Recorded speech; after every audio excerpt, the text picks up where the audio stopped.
the creator crafter, brought beauty into beings, but sin's struggle came straight after. And though the world went wrong when the flood water flowed, we can find freedom in that someone over the rainbow. This is a six-piece scripture story. This is the overarching rescue plan story. This is part 2 of the better story. God takes the mic and speaks hope into the story. God says, I'll make you a great nation. Abraham gets the call up. Then comes Isaac, then God wrestling with Jacob. Then 12 sons becomes 12 tribes. Joseph's left for dead but somehow survives. Hones his patience as a prisoner. In Egypt he's held captive but gets promoted to prime minister. A family reunited like a happy ending in a cinema. 400 years pass and Pharaoh's acting sinister.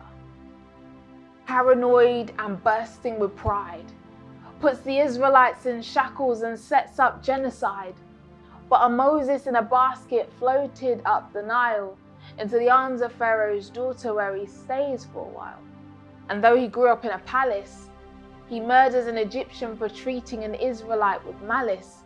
Moses flees the scene of the ambush and sees, I am in ambush. He's chosen to free the shackled from tyranny, to call Pharaoh out to cease all his villainy. 10 plagues later, Pharaoh begrudgingly gives in. A lamb to the slaughter let off Israel for their sin, and though enslaved, they're let loose for liberation, no longer in a noose tied by another nation. Pharaoh chases, Moses embraces, and God replaces water, parting the Red Sea. He did it with Moses' staff, a mass exodus of emotions. The slaves are free at last. And see, 3 months pass. At Sinai, God speaks a free love promise if they keep their end of the deal. But they're waiting. In between the cracks of captivity and liberty, they're not at liberty to get complacent because they're still on a journey. He gives Israel 10 commandments to guide their ways. 12 spies case out the promised land, but only 2 trust Yahweh's ways. A generation passes.